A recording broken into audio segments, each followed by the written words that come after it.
Hi guys, welcome to my channel, and today we will be talking about the potential for an Iran nuclear deal with the current agreements ongoing. Discussions ongoing between the Americans and the Iranians on a possible nuclear deal, which may potentially reshape the region and beyond. So, before we can get started on breaking down the ins and outs of the potential deal, let's look at it.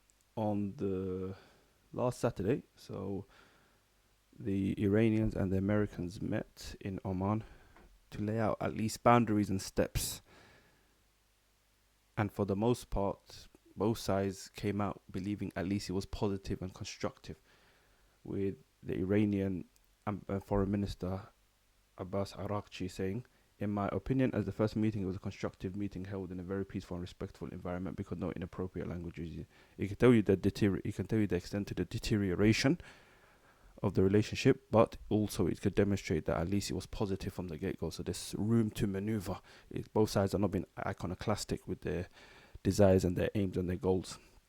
Now, in this video, I'm not going to just describe like other channels do. Rather, what I'm going to do is try to analyze the deal, the cons, the pros and cons of the deals for each potential power that may get affected by a deal potentially being signed or not, and how, from my perspective, which I follow the school of realism, the realist school of thought, how I personally believe that going with a deal may become detrimental to state survival, but all of that in thing.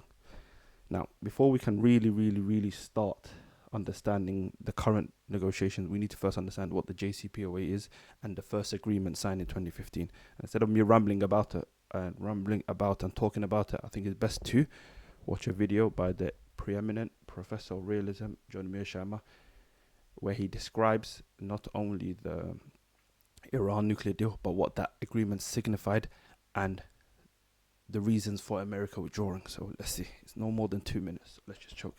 The JCPOA is the nuclear agreement that forces Iran to downsize its nuclear weapons capability, or its infrastructure that could produce nuclear weapons. One note to add that at that time, that Iran was really like enriching uranium and enriching itself, and had the capability to potentially go for a bomb if it wanted to. So the world powers were understandably very anxious to try and get a deal whereby Iran can be prevented from getting a nuclear deal. So that's the background to why the JCPOA was signed in the first place. In a really serious way, right? The JCPOA, which the Russians, the Chinese, the Americans, the British, the Germans, and the French all create. We all work together. Think about that. At the time of massive disagreement, do you think that 10 years ago, the Russian, Chinese, the French, the British, and the Americans will all be together? You can't see that in today's climate, but you can see how much of a difference 10 years makes, and the presidency of Trump does to relations between great powers. We all work together to make sure Iran doesn't get nuclear weapons. The Israelis, in the person of Benjamin Netanyahu, are adamantly opposed. Netanyahu does everything he can to sabotage the JCPOA.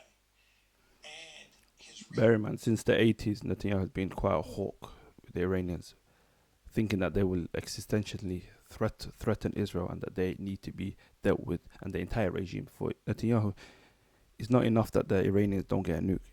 It's that they are destroyed and that the regime is overthrown. So that's key to know. It's not only, even if in Iran did not get nukes, that's not enough for him. He wants the dismantling of Iran as a regime, the Islamic Republic of Iran as a regime. reason is, first of all, they have enrichment and reprocessing capability, and two, the JCPOA has sunset clauses. It doesn't last forever, right? And what Netanyahu wants is for us to not agree to the JCPOA, number one, and then once we agree, he wants us to tear it up. Well, lo and behold, who becomes president in 2017? Trump. Became president again, and who in 2018 tears up the JCPOA, or at least pulls us out of the JCPOA? Donald Trump. So, in 2018, we're out of the JCPOA for the reasons I just described to you. And Trump says, what we're going to do is come up with a new strategy. The new strategy is maximum pressure. Maximum pressure is maximum economic pressure. Sanctions, tariffs, all this stuff. And It's Trump's belief that, you know what, with, you can hit every problem with a nail. You don't need to do carrots. You don't need to know sticks. Well, we'll see that it was catastrophically wrong. But let's just continue. economic leverage. We're going to bring the Iranians to their knees and forget this JCPOA. Joe Biden, who runs against President Trump in 2020, wins, of course. Biden becomes president in January 2021. And one of his campaign promises, and one of the things he says he's going to do as soon as he takes office, is reinstitute the JCPOA. Politicians and premises, isn't it? JCPOA. Biden fails. He fails. So JCPOA is dead.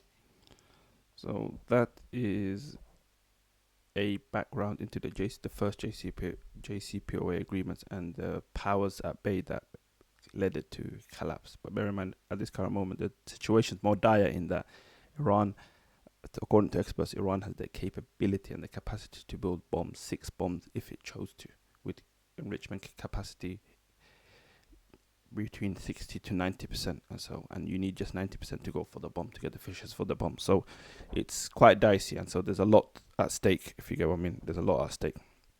Now, before we can really talk about the different players and their perspective on a potential deal, let's break down the current negotiation, what the Iranians want and what the Americans want. The Iranians, first and foremost, want sanctions relief. The economy has been strangled to an extent and to the degree that just last month, Iran's economy minister was fired as the Iranian rial, which is their currency, fell to nearly 1 million to the US dollar. $1 is 1 million rial. Think about extent, understand that.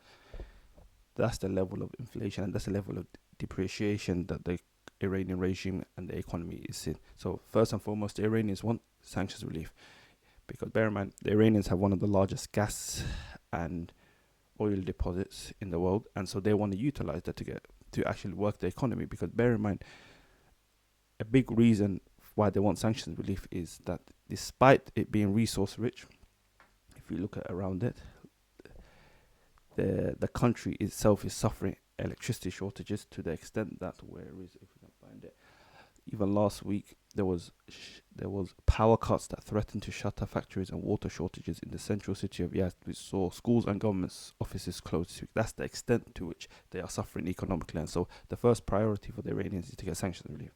Second, and this points it with economic lifeline, there's a lot of domestic unrest, and by lifting sanctions, hopefully, and getting back into the market, hopefully the regime can prevent any spillover, any regime disquiet turning into full-blown revolution and attack. So that's a big priority for the Iranians. But there are red lines. And if we look at the red lines, it was best exemplified by the Supreme Leader Khamenei, who said, I will approve of the indirect talks between the Americans and the Iranians on the condition that, and if we look at it, that Iran's ballistic missiles program is off limit, regarding it as part of Iran's defenses, and it was a deal breaker.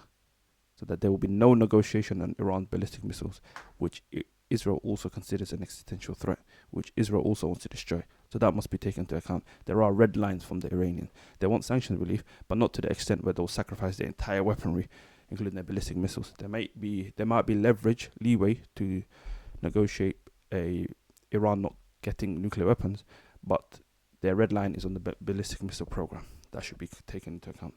Now, what do the Americans want? The Americans want, and instead of me yapping on about it, I think it's best to listen to Witkoff, who best exemplifies what the American position is and what their consideration is. This message of peace through strength, it resonates throughout the world. This is not a threat on my part now. It is just a simple fact. Witkoff is Trump's envoy whenever he wants to discuss peace, whether in Ukraine and Russia, and Gaza and Israel, or in Iran or other potential future. he's the main point. He's the main man for Trump in negotiations. The president means what he says, which is they cannot have a bomb. The conversation with the Iranians will be much about two critical points. One, enrichment. As you mentioned, they do not need to enrich past 3.67%. In some circumstances, they're at 60%. In other circumstances, 20%. That cannot be. And you do not need to run. The irony is that 3.6% was the limit, the cap placed on Iran for in the previous nuclear Iran deal. And so what basically the irony is that if they agree on a 3.67% deal, all it was the Americans basically agreeing to the same deal, but Iran being much more forward and much more ahead in their desire to gain nuclear weapons. It's just a lose-lose, and it makes the irony of Trump's negotiation call out of the deal even more farcical. As they claim, a civil nuclear program where you're enriching past 3.67%. So this is going to be much about verification on the enrichment program. And on the verification thing, we move on to another demand that the Americans want, which is, if we can look for it, more inspections by the IAEA, which is the organization that seeks to inhibit countries using enrichment capabilities to create nuclear weapons. So the desire is not to allow the proliferation of more nuclear weapons, and that's their aim and that's their desires. Whether they've been successful, as we saw with Iran, in India, Pakistan, North Korea, Israel, and all these other countries getting it, is another story. But that is ostensibly the aim. So the Americans want inspection access, and this is very different from what the Israelis want, which is they want American inspection access. But we'll deal with that in the future. And also, the Americans also want a commitment from the Iranians that they will not use the money if there's a deal to what as they did before to finance their proxies, whether it's Hamas, with the Hezbollah in Lebanon, or the Hasba Shabi, so the PMF in Popular Mobilization Force in Iraq, or the Houthis in Yemen. They promised that the money would be not used to create further tensions and further escalation within the region. How much America can enforce that is to be seen. But for the Iranians, so what we conclude from this section, the Iranians want sanction relief, economic lifeline, but their red line is the no touching on their ballistic missiles program. From the Americans, they want a cap on uranium enrichment, ostensibly to 3.6%, and with the aim that Iran's not able to gain a nuclear weapon. That's the aim. There's no weaponization of the nuclear weapon, which some people believe, what's the point of demanding weaponization if Iran has the know-how? But yeah. And inspection access by the International Atomic Energy Agency, which Israel will come back to that, where Israel disagrees. And also Iran promising not to use up any money or any potential economics lifting of sanctions to fund proxies to create further tensions in the region at a time when America would rather pivot to Asia. So that's key to know. So now, before we can discuss further now, since we're a realist channel, I would like to discuss the strategic interest and the cost-benefit analysis that each of the major powers that have a stake in whether Iran gets a nuclear weapon or not, what's their perspective and what's their desires, etc. So first of all, we've already discussed the Iranians. On the pro side, what the Iranians want. Now let's understand what's the consequences. Well, before, when I said that the Israelis want the IAEA, the International Atomic Energy Agency, to be the Americans said that they want them to do inspection access. The Israelis have a bit different. And if we look at what Netanyahu said 2 weeks ago, any Iranian nuclear deal must include the destruction of facilities under US supervision. So that's a big difference. They don't want the UN organization, intergovernmental organization, to be the ones seeing whether and monitoring Iran's progress in any potential nuclear proliferation. Rather, they want the Americans. Why? Netanyahu harks back on this, and this is where I say there's a consequence to Iran getting a nuclear weapon. Netanyahu harks back to something called the so-called Libya-style agreement.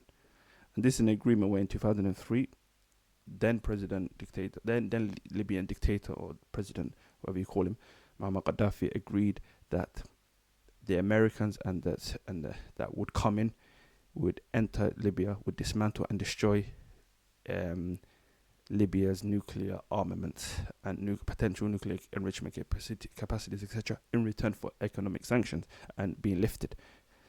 Now, at this time, people say, "Oh, yeah, that's a good deal. That's a great deal." But as we saw 8 years later, those very same powers that promise to give sanctions relief are also the ones that would send NATO planes to bomb and strike Libyan targets and lead to the overthrow and the death of Muammar Gaddafi. So, for the Iranians, one aspect to consider is that if they give up nukes, especially because, as John Mearsheimer eloquently puts it, in this anarchic system, international system, where there's no one world government running the show, the best, most important thing for states is state survival, and that the nukes is the ultimate weapon deterrent because it deters states from trying to embark on reckless adventurism, as we can put it, into other countries for fear that there will be a nuclear retaliation and nuclear Armageddon. Because as we saw with the Soviet Union and the Americans, that so-called Cold War did not turn into a hot war because of the nuclear weapons. Of course, there was many proxies fights between the Americans where each side funded their various proxies, but there was no hot war between the two sides, and to a large extent that was due to nuclear weapons. Now, so instead, so from a realist perspective, the consequence of Iran agreeing to any deal is that they remove their potential and their most ultimate deterrent capability weapon out of the situation. And so I think in that case, Iran should really not look at the Libya model, should consider the Libya model, but should look at North Korea, in that North Korea had been given economic sanction after economic sanction after economic sanction. I know the domestic politics differs, whereby Iran has a vibrant civil society relative to North Korea, where it's a closed society, etc., and it's a one-party society with repression brutally snuffed out. But North Korea managed to gain weight and nuclear weapons. Not only did it give it an outsized influence relative to its size and population on the world stage, it also deterred any countries like the Americans, the Japanese, and the Americans, and the Chinese, even the Chinese or the South Koreans, from launching any adventuristic and hubristic military invasions or attacks into North Korea. So Iran should also consider not only the Libya model from a realist perspective, not only the Libya model, but should also take into account the North Korean model, where state survival was predicated on gaining nukes, and now it is able to focus on other matters now that it has nukes, because the world will not try to, especially America or South Korea, will not try to militarily overthrow the regime. So in that regard, Iran should be wary. That's one and that coincides with Mearsheimer's logic that state security trumps any economic prosperity, because without a state you can't have economic prosperity, but but a state can survive even without economic prosperity. Though we have to take into account the potential risks for domestic unrest if the economy goes well, because many revolutions did start as a result of economic problems, etc. So that should be taken into account as well. Now, what's the next power and what's the cost benefit analysis? Because this is a realist channel, so we analyze it based on that. The Israelis. For the past 20-30 years, the Israelis have a concept of escalation dominance, whereby if another nation attacks them, the Israelis have the capability, and technological capability, to attack them 10 times over. And in a way, this has deterred any state from actively attacking and trying to put damage on the Israelis, because all these states, whether it's Egypt, Turkey, Iran, Iraq, anyone, they all know that if the Iranians, if they attack Israel would respond 10 times or disproportionately, as they put it. And so this escalation dominance was a useful way of deterring potential regional threats and regional rivalries in that regard. So in that sense, it was a useful tool. Now, with the nuclear weapon, you lose escalation dominance. Because why? Because nuclear weapons are the ultimate weapon. So even, for example, let's give it, when Israel attacked Iranian assets throughout the region, Iran twice responded with ballistic missile attacks with Israel. and it led to a conflagration, but Israel was able to effectively destroy the ballistic missiles and stop it from getting damaged, though a few did get through. Now, in the case of, and this is the preemptive strike dilemma process, in the scenario that Iran does gain nuclear weapons, Israel will be effectively deterred and prevented from doing any escalation dominance. Why?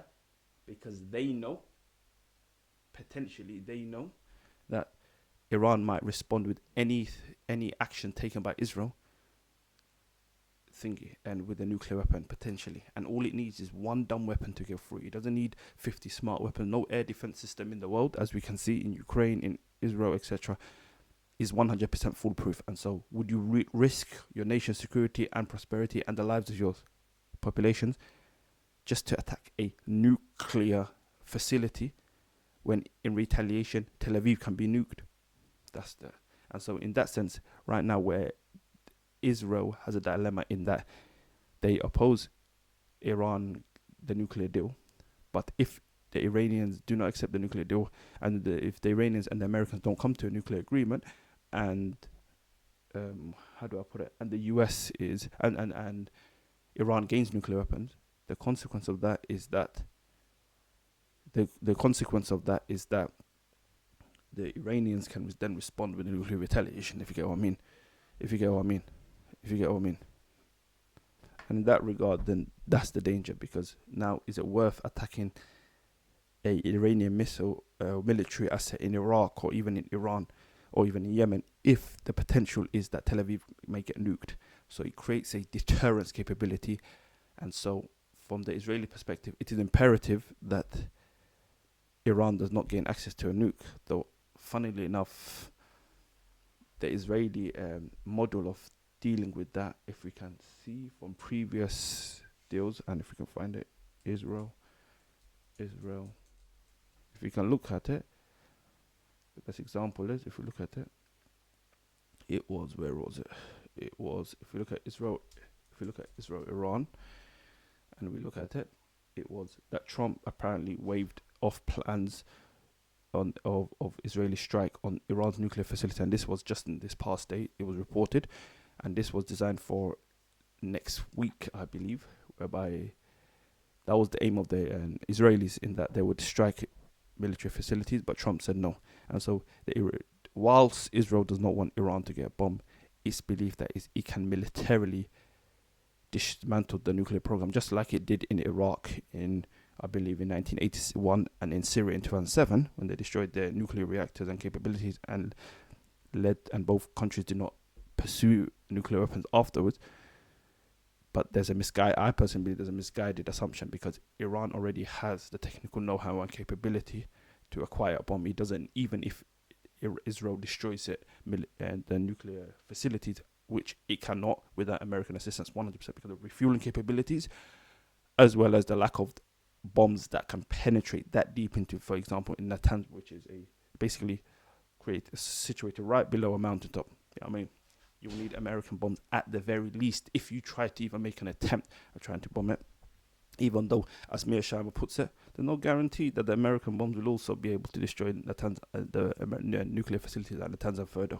But yeah, from the Israeli perspective, they don't want Iran to get a nuke, but they would prefer that Iran is militarily dismantled and defeated, rather than through a deal, which is interesting. But yeah.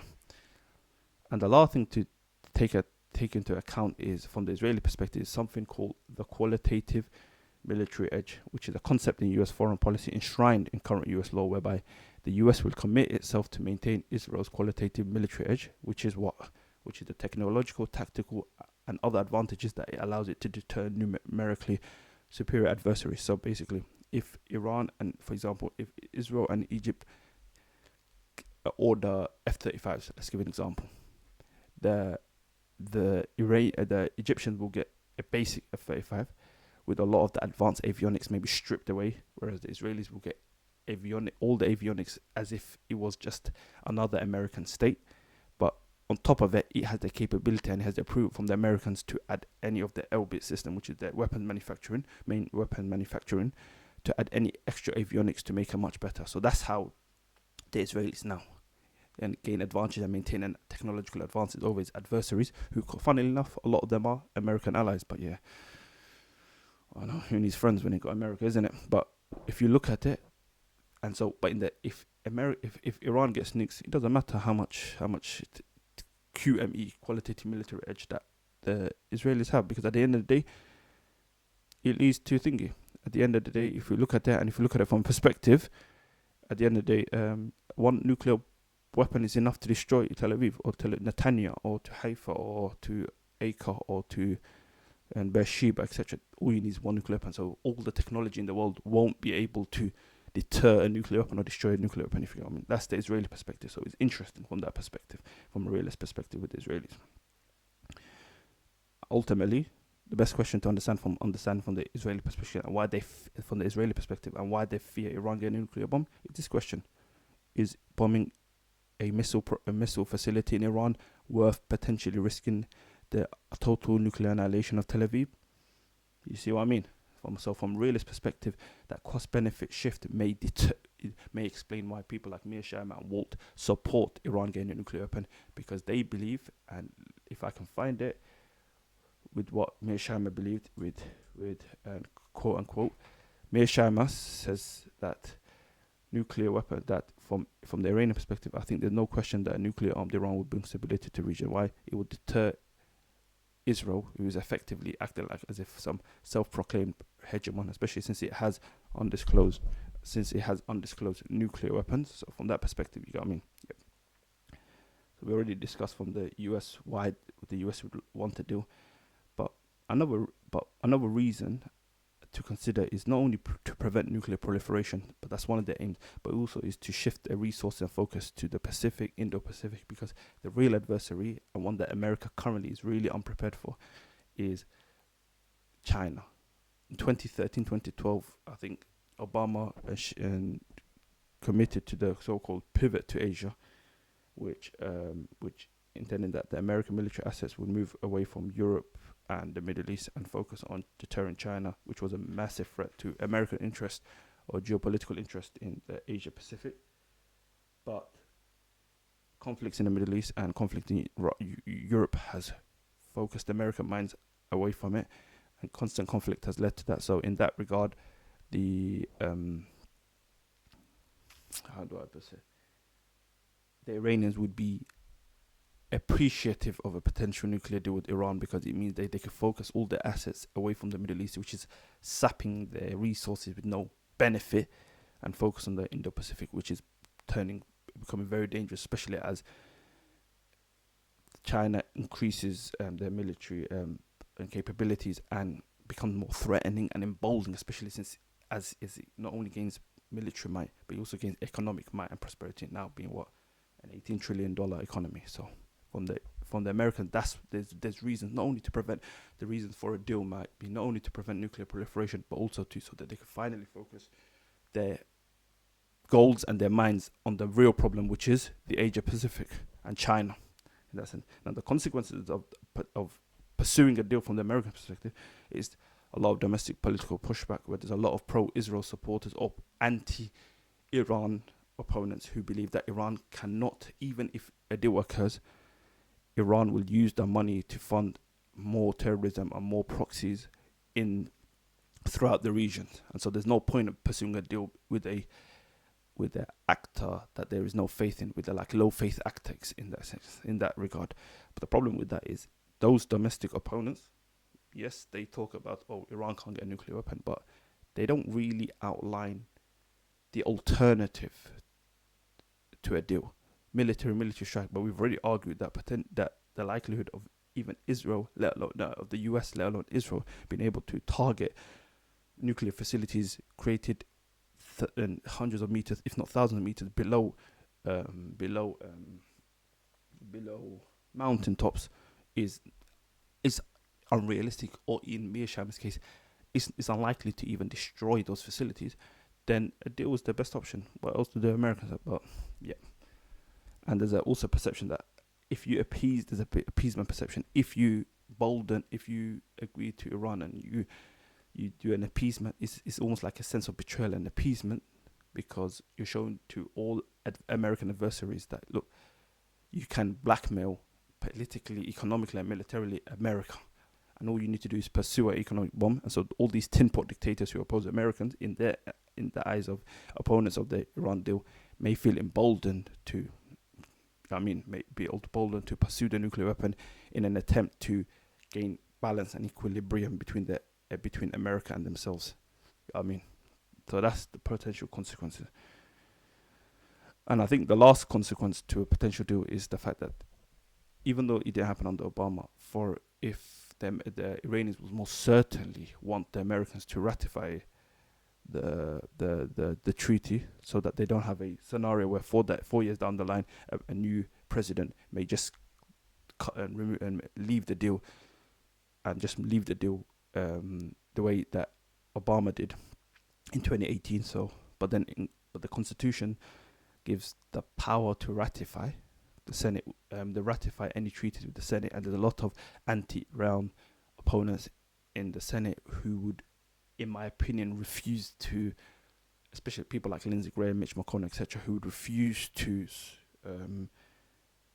pass a treaty and ratify a treaty that may potentially embolden Iran. So there's a lot of problems domestically, especially with congressional pushback from the Senate.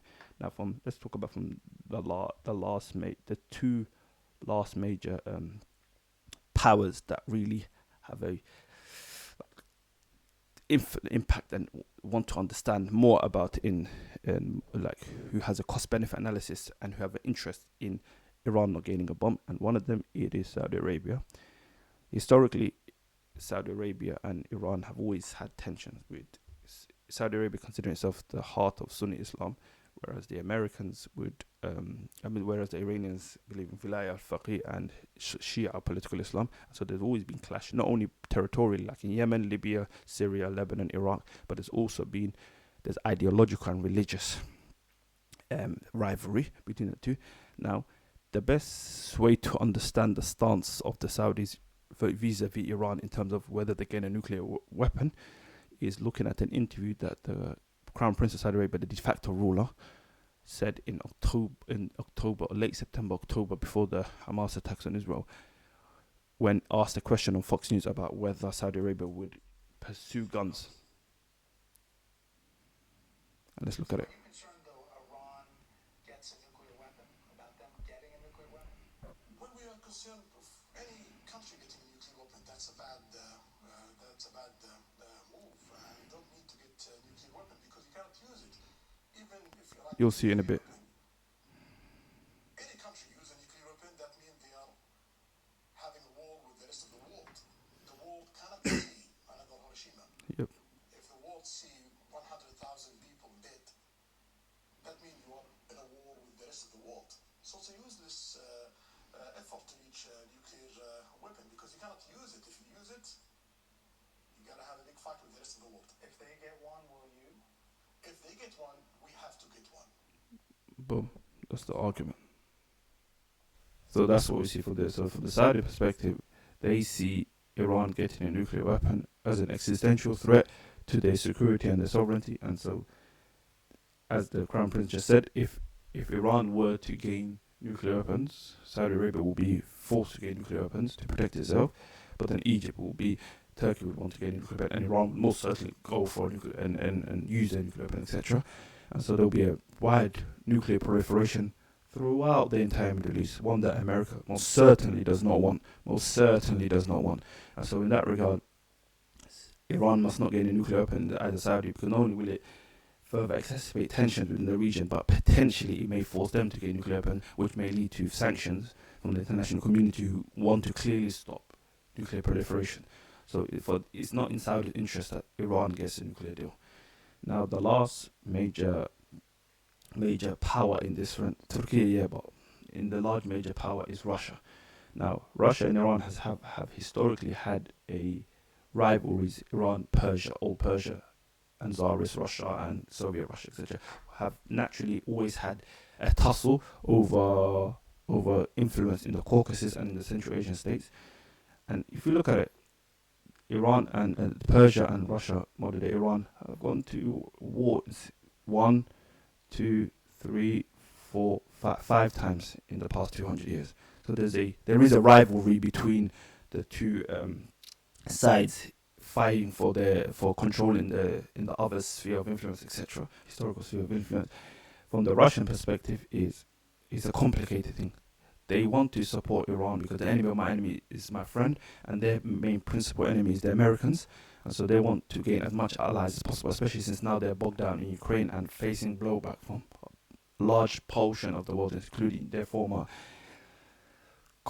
like rivalry slash friend in the Europe. But they also don't want a nuclear Iran to upset its own sphere of influence. So there's a fine line that the Russians have to play, and in my opinion, I think they'll most certainly be amenable to Iran, to any Iran nuclear deal, which is interesting because if you look at it, and the proof is, if you look at it, the Russians were open to the idea that any of the when if a deal was signed, any enriched uranium that Iran has in storage, they are willing to take it from them, just like they did in 2015. So which shows an open willingness or some form of willingness from Russia that Iran does not get a nuclear weapon now. So that's considering. Now, ultimately, from a realist perspective, there are three questions we must ask, especially especially considering the concepts of power, survival, and dilemmas. One of them is, can a state trade nuclear, and these are going to be key for this next century, for what occurs in the next century between nations, especially middle power nations. Can a state trade nuclear deterrence for economic growth and survive? The realist answer is, look at the Libya model. Economic prosperity did not save Muammar Gaddafi, but if he had nukes, he would be most certainly the NATO would have been deterred from from acting in unilaterally in Libya, and potentially Muammar Gaddafi or his sons may still be in power in Libya today. But then the opponents to the argument of that state survival trumps economic prosperity is that a lot of historically economic collapse has historically led to regime collapse, and Iran's elites and ruling class know this. So there's a fine balance to make. Ensure that your state has the ability to survive in this anarchic world where it's everyone for themselves and might makes right, but also to ensure that there's the domestic pushback and the domestic unrest does not bubble over, whereby that domestic unrest topples the regime. So that's something to consider, because what's the point of power if you can't maintain domestic popularity, legitimacy, or at least the civilians are at least minimally disquiet, but they don't rebel. Another question to include from a real perspective is, can Israel afford a nuclear Iran? Because even if Iran only gets a simple weapon, Israel's ability to act preemptively is severely constrained, as we talked about with the escalation dominance, because that would evaporate. Any military technological edge, etc., will dissipate as well. And also because the fact is, and the fact of the matter is, the maths don't help the Israelis. You don't need 50 bombs. You just need one to penetrate to cause untold damage. So again, the question would be, are the Israelis willing to risk nuking and the potential Tel Aviv being nuked, so just because they want to attack an Iranian missile factory or military assets across the region? You see what I mean? The cost-benefit analysis changes massively. And lastly, the last question to consider is the US ready to accept the regional balance, or are they still stuck in hegemony mode? Whereby, from the realist perspective, you'll be like, realist logic will say, let regional powers balance each other out. Because as you saw with Professor Mearsheimer, if you can find it, where is it? Nuclear weapons serve as a powerful deterrent in preventing great power conflicts. Example being, case point being, the Soviet Union, the Americans, and that nuclear weapons, according to John Mearsheimer, are weapons of peace. They're weapons of deterrence. Other countries will be deterred from recklessness of adventurism, the way the Americans did in 2003, or the NATO did in 2011 Libya, because they would understand that a potential pushback may be nuclear Armageddon across the world. So they'll think twice. So he lets rationality and logic trump and emotions and irrationality, if you get what I mean. And also, is if the US can understand that it's not a hegemon anymore, it will be more likely to accept the deal and support a deal, because their main priority is deterring and pivoting to Asia, where their real adversary and their real sphere of influence is the Pacific and the Americas, is currently being threatened. Because if the Americans, and the harsh reality is, if they lose the Pacific, they'll lose the ability to project capability across the world. Because first and foremost, projecting power in the Pacific is the mainstay of American military power historically. So that must be taken into account. Ultimately, I personally believe a temporary deal will be possible, but a long-term equilibrium can only come from a clear balance of power. Now, the Israelis in the region, the Israelis don't want to give up their nuclear weapons, so the only way to achieve equilibrium, as Jamir Sharma and I agree with, is that Iran must get nuclear weapons to balance out, to create an ultimate deterrence. Otherwise, what's going to, as we saw the previous year and a half, what's going to deter Israel from attacking its enemies, knowing that if the other side dares to respond, they could blackmail them and with a nuclear Armageddon. That's something crucial to take into account. So the Saudis will match any Iranian move, but ultimately speaking, from the biggest losers in a potential deal is Israel. And so you might expect them to may commit irrational, rash decisions. Who knows? But ultimately, from a strategic analysis benefit, the great winners will be, the majority will be of the world will be great winners from any potential deal, but Israel will be the great loser. So thank you for your time. I hope you enjoyed that. Next time, till the next time.